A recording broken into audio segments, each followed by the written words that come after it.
অতি দুখেৰে মৰ্মাহত হৈ সমগ্ৰ অসমৰ ৰাইজে যোৱা 5টা দিন ভয়ংকৰ উদ্বিগ্নতাত দুখত ম্ৰিয়মান হৈ পেলাই কটাইছোঁ।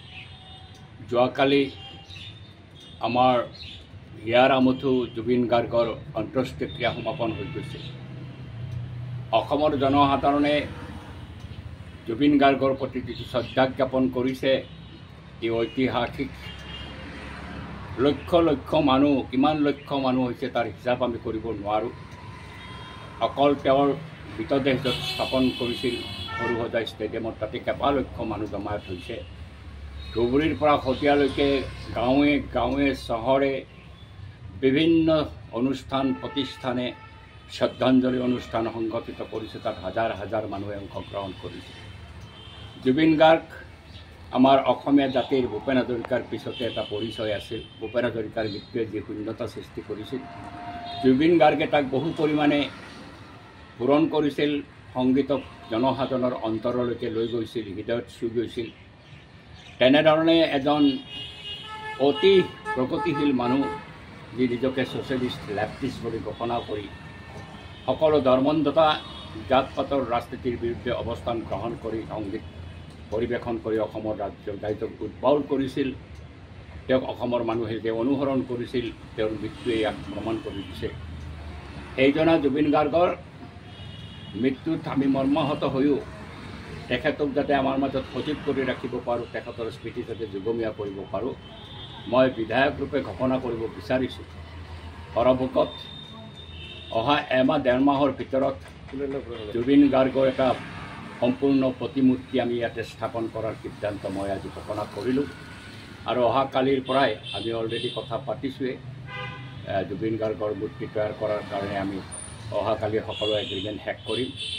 আৰু আমি এমাহৰ ভিতৰতে প্ৰতিমূৰ্তিটো যদি পাওঁ, আমি এমাহ সময় দিছোঁ নিৰ্মাণ কৰাৰ কাৰণে, তেতিয়াহ'লে আমি সৰভোগৰ জনসাধাৰণৰ সহযোগত আমি এই প্ৰতিমূৰ্তিটো আমি ইয়াতে স্থাপন কৰিম। আৰু বিধায়ক ৰূপে এই সকলো কৰ্মৰাজিৰ মই নিজেই দায়িত্ব গ্ৰহণ কৰি পেলাই প্ৰতিমূৰ্তি যাতে খুব আড়ম্বৰপূৰ্ণভাৱে আমি সৰভোগত স্থাপন কৰিব পাৰোঁ।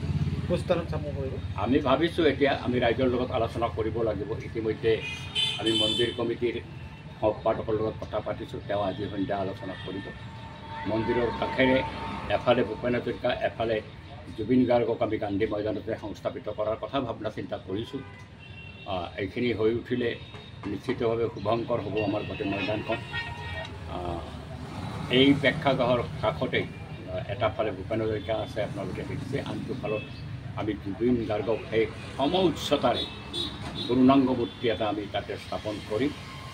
আৰু এইটো আৰু কালিৰে পৰা এই মূৰ্তি স্থাপনৰ কাৰণে আমি সকলো যাৱতীয় কাম কাজ সমাধা কৰিম। বৰনগৰৰ ৰাজ্যলৈকে আহ্বান, আপোনালোকে যেন সহযোগ কৰে। সকলোৰে মতামত লৈ পেলাই আমি কামখিনি কৰিবলৈ আগবাঢ়িছোঁ, কিন্তু উদ্যোগটো কোনোবাই ল'ব লাগিব। আৰু সৰভোগ সমষ্টিৰ বিধায়ক ৰূপে মই সেই উদ্যোগটো গ্ৰহণ কৰিছোঁ। আৰু আপোনালোকে দেখিছে জুবিন গাৰ্গক লৈ ৰাজ্যখন ম্ৰিয়মান হৈছে। সেনেই নহয়, ৰাজ্যখনৰ জনসাধাৰণ ক্ষুব্ধ হৈছে।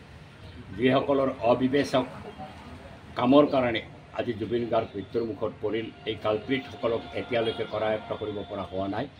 অসমৰ থানাই থানাই বহু থানাত তেওঁলোকৰ বিৰুদ্ধে স্পষ্টভাৱেই অভিযোগ উত্থাপিত হৈছে। আমি অসম চৰকাৰকো আবেদন জনাইছোঁ, দাবী জনাইছোঁ যে অনতি পলমে এই কালপ্ৰিটসকলক কৰায়ত্ব কৰি পেলাই অসমৰ জনসাধাৰণৰ যি ক্ষতি তেওঁলোকে কৰিলে, অসমৰ পৰা আমাৰ হিয়াৰ আমঠু অসমৰ পৰিচয় জুবিন গাৰ্গক কাঢ়ি লৈ গ'ল, এই কালপ্ৰিটসকল যাতে সাৰি নাযায় আইনত, তাৰ কাৰণেও আমি দাবী উত্থাপন কৰিছোঁ। সমগ্ৰ অসমতে এই দাবী উত্থাপিত হৈছে।